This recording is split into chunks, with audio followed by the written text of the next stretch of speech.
Hi, Noobs Recaps here's. Today I'm excited to take you through the intricate and mind-bending plot of a psychological thriller masterpiece called Shutter Island. Spoilers ahead. Watch out and take care. The movies open with U.S. Marshals Teddy Daniels, Leonardo DiCaprio, and Chuck Alla, Mark Ruffalo, arrive on Shutter Island, a grim and isolated federal facility housing the criminally insane, tasked with investigating the mysterious disappearance of Rush Rachel Solando, a patient who has vanished without a trace overnight. But what begins as a routine mission rapidly descends into a nightmarish odyssey that will challenge everything they know about reality, justice, and their very identities. Teddy Daniels, a war-weary veteran and deeply troubled man, has his own personal agenda. He isn't just on this mission to track down an escaped patient. He's hunting for the elusive Andrew Lattice, the man responsible for the tragic fire that claimed the lives of his wife, Dolores, Michelle Williams, and their children. But as he steps onto the windswept shores of Shutter Island, the ominous fog and towering fortress-like asylum seem to absorb him, and what should be a straightforward investigation becomes the first step into a vortex of confusion, paranoia, and dark conspiracies. Upon arrival, Teddy and Chuck are immediately met with suspicion and cold hostility by the staff, including the calculating and tight-lipped Deputy Warden McPherson, Ted Levine, and the calculating and cryptic Dr. Cawley, Ben Kingsley, the head psychiatrist. Dr. Cawley is a smooth-talking enigma who deflects questions and exudes an unsettling calm, while McPherson's hard-nosed demeanor suggests he is more than just a prison guard. He's a man who knows secrets, and he's determined to keep them. In a chillingly calm voice, McPherson warns the marshals that certain areas of the island, particularly Building C, are strictly off-limits without direct supervision, where the most dangerous, violent patients are kept under lock and key. From the beginning, the walls of Shutter Island are shrouded in mystery. As Teddy and Chuck delve deeper into the investigation, they uncover strange anomalies that cannot be ignored. There are cryptic notes, hidden messages, and clues that seem deliberately designed to mislead and confuse. A discovery in Rachel's room, a note reading, "Where is number 67?" only deepens the mystery. Meanwhile, Dr. Cawley's refusal to release Rachel's personnel files raises Teddy's suspicions. What is the hospital hiding? Why does everyone seem so intent on keeping him in the dark? Teddy's investigation is not just about finding Rachel. It's also about exposing the truth behind Andrew Lattice, the man who destroyed his life. The ghosts of Teddy's past continually resurface, manifesting in vivid flashbacks of his harrowing experiences during World War II, including the liberation of Dachau, the Nazi concentration camp. These flashbacks are laced with horror. Teddy's unit witnesses the grotesque aftermath of the Holocaust, where innocent bodies are left discarded like trash, and a German officer, having failed to take his own life, slowly bleeds out.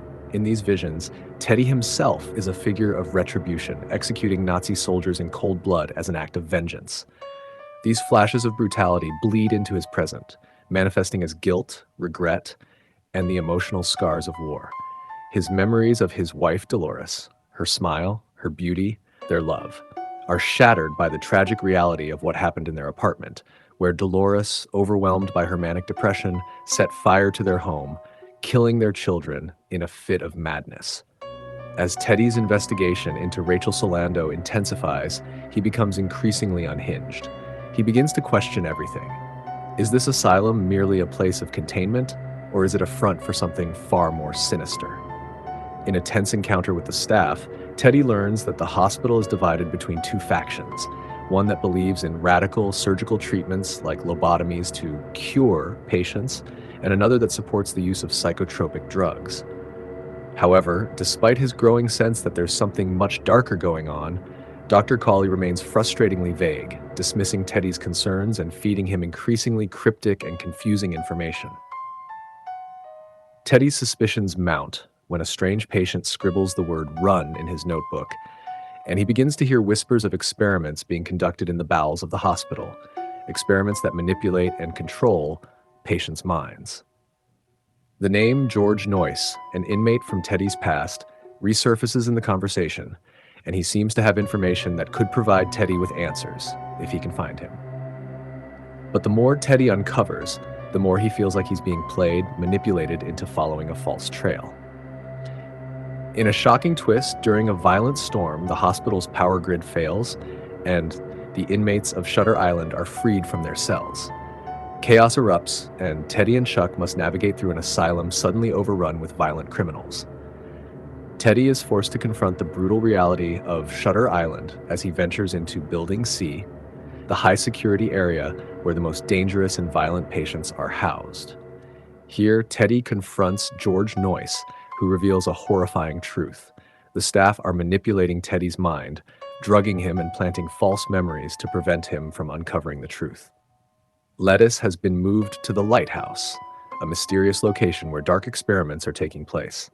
He warns Teddy that he must forget about Lettuce and his dead wife if he hopes to escape the island alive. Fueled by a newfound urgency, Teddy makes his way to the lighthouse, determined to uncover the truth about what's happening on Shutter Island. The storm rages, cutting the lighthouse off from the mainland.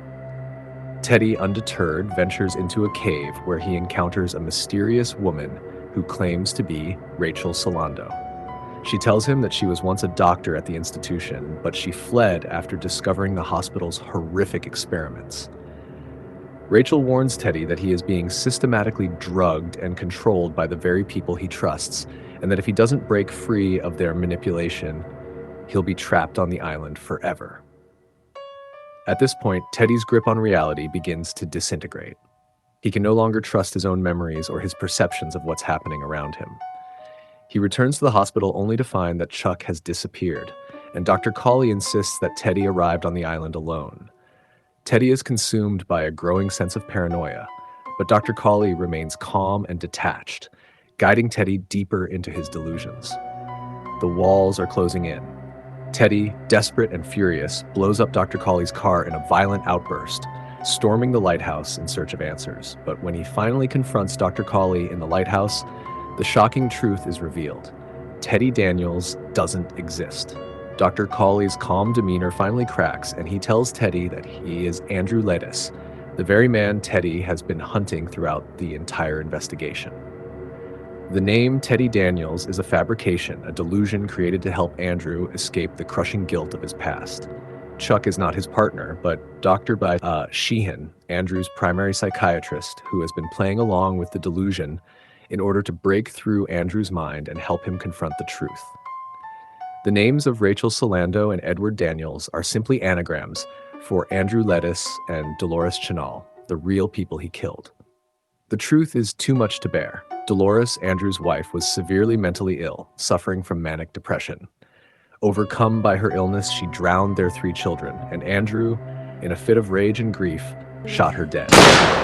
Unable to live with the guilt and the trauma, Andrew retreated into a delusional world where he became Teddy Daniels, a U.S. Marshal investigating a mystery, a world where he never committed the horrific acts that destroyed his life. In a devastating turn, Dr. Cawley reveals that this role-playing experiment was designed as a last-ditch effort to save Andrew from being lobotomized, an irreversible procedure that had already been authorized by the hospital's board of directors. The goal was to force Andrew to confront his guilt and accept the reality of his actions. But in a heartbreaking twist, Andrew's mind fractures. He regresses back into the delusion of Teddy Daniels, and in the final moments asks Dr. Sheehan, which would be worse, to live as a monster or die as a good man? Live as a monster, or to die as a good man. In a haunting conclusion, Andrew walks toward his lobotomy, choosing to remain in his delusion rather than face the unbearable truth of his past.